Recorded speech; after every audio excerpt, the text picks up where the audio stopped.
Today marks the 1-year anniversary of me starting this channel. It's been a wild and exciting ride and has given me the chance to explore so many aspects of Warriors that I love, wish I could change, or had forgotten about before I delved deeper into the material. I want to take a moment right now to just thank everyone who ever watched one of my videos, whether or not you subscribed, and to everyone who may do so in the future. I don't think I would be able to keep up the pace of this channel without your support. As a celebration, I wanted to try making a video about a certain division across the fanbase in regards to how we engage with the books, and how that division has played such a large role in my journey through Warriors content. Full disclosure that I started thinking about this after listening to an interview by Riddle with Moonkitty. Check it out if you haven't already. They discuss a lot of interesting topics besides the one I'm focusing on today. I've linked it in the description. For now, though, I shall launch into the episode. Since Warriors is such a massive series, with anywhere from 70 to almost 100 books depending on how you count it, all spanning nearly 19 years of content, it has a very unique position among fandoms, only otherwise occupied by things like long-running comic series that can span decades.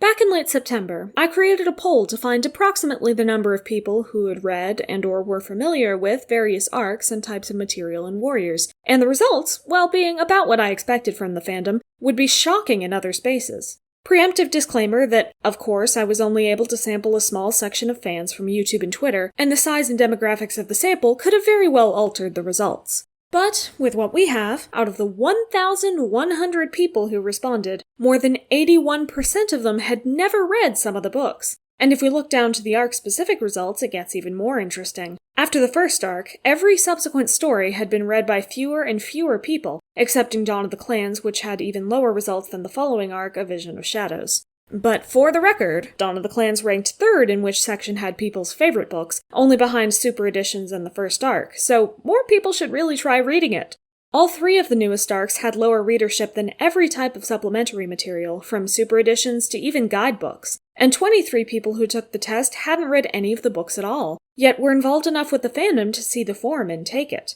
However, when I instead asked which stories fans were familiar with, the results evened out substantially. Dawn of the Clans and the field guides are still less widely known than the others, but the gaps aren't as large as before, between the first 4 arcs especially, and in the 3 newer arcs, familiarity actually went up as we got closer to the present. This, to me, implies a situation I think most people recognized already, where fans learn about and even discuss the books without experiencing them firsthand. Something that was confirmed by the fact that only about 56% of the participants listed reading or listening to the canon books as one of the primary ways they connected with the series. Between the size of the series, the poor quality of many of the stories, and the time and money it would take to read them all, legally at least, a lot of fans simply stopped reading at one point or another. Still, the richness and potential of the world and the intense talent and creativity the fandom has kept many fans around, even though they now engage in Warriors mostly just through YouTube, Twitter, Discord, Tumblr, the Warriors Wiki, or other forums where they can watch other fans explain and interpret the books for them.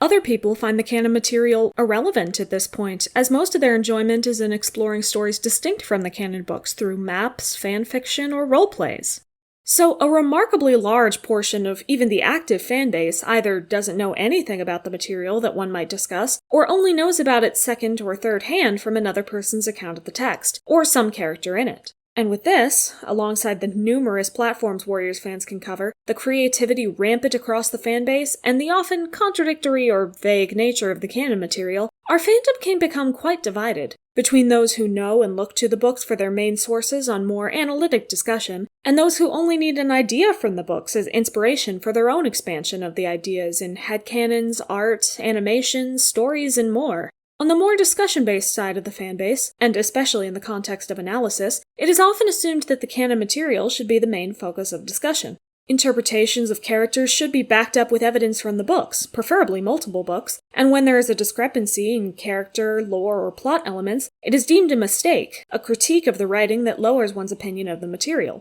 Meanwhile, on the creation-based side of the fanbase, people instead look for particular interesting moments, often absent of the arc or even the book's context, and use those to expand on the ideas and make their own stories and versions of the characters and events for different projects. Even if they do happen to know everything that happened to a character in canon, they will often fudge the details or alter entire arcs to make new stories or fit their journeys to songs for maps and PMVs. Discrepancies in character here can be taken as opportunities to expand a character and see how they would fit with all the pieces given to them, or simply ignored if someone chooses to focus on one part of a character over the others. Because of this, the two sides of the fanbase can often come away with entirely different views and opinions of characters, based on how much they consume and care about the canon in comparison to the number of ideas they have added for themselves. Neither side is wrong, or engaging with the material incorrectly. It's just a matter of opinion on what people are looking for from warriors. So which side do I fall on? Well, it might seem obvious to you, considering you are watching my analysis video on my Warrior Cats Analysis channel, that I am on the discussion side.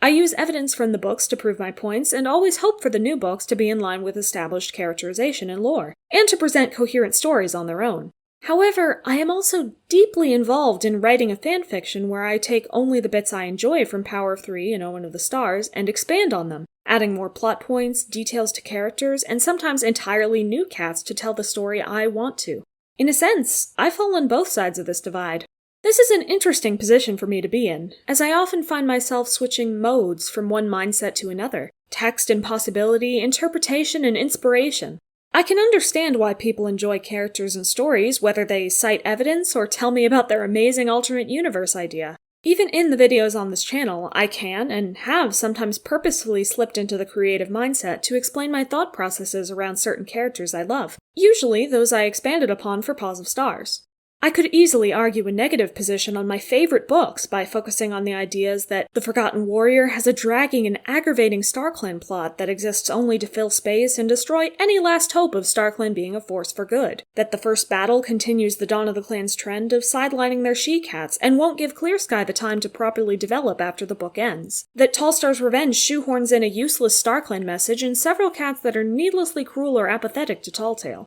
But I could also easily make a positive argument on some of my least favorite books, by thinking about the strong and unique society of the sisters that Squirrelflight's Hope introduced, the epic nature of Brambleclaw fighting his father's path and definitively killing his brother and choosing loyalty to ThunderClan in Sunset, or even that Misty Star's Omen had the beautiful visual of Mistyfoot accepting lives from her mothers in both ThunderClan and RiverClan, along with reuniting her with all of her friends and family who passed, and inadvertently showing just how much Misty Star has lost, and thinking of how those experiences could have affected her. Having a balance of both mindsets is probably what has kept me engaged with the books over such a long period of time. In the months of break between new books, or when the lackluster quality of a new book gets me down, I can always fall back into the creative ventures like working on my fanfiction or delving into an expanded version of a character. Likewise, when I get drained from working on creative projects for such a long time, I can delve back into reading the source material to remind myself what invigorated me in the first place, and gather new ideas from intense analytical discussion with friends.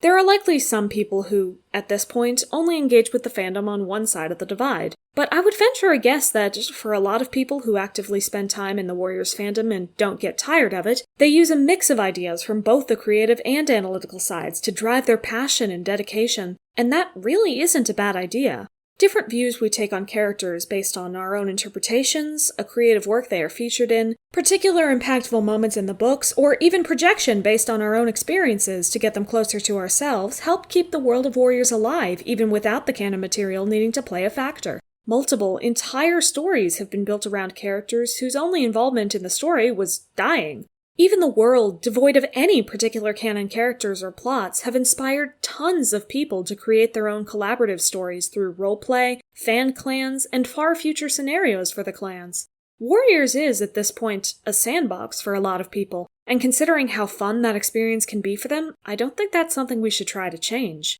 And yet, it is also a still ongoing book series with new canon material to consume and digest, and for a lot of people, myself included, that can be just as entertaining. Elevating books new and old that we treasure, and even critiquing where the stories could be done better or where they present harmful messages, can not only inspire new creative works and help to teach lessons in writing and behavior, but can be fun in and of themselves. We as fans all, at one point or another, loved Warriors, and care about it enough that many of us want it to do better on its own, even though we know we can rely on other fans and ourselves to do the stories and characters justice after the fact. We have a wide and expansive fanbase, doing so many things with the books that I didn't even know to put all of them on my poll. There are people who make Warriors podcasts, fan-made audiobooks, animations, comics, wikis, games, art challenges, and analysis that stretches from YouTube to Twitter to Tumblr, Discord, Amino, and plenty of other platforms.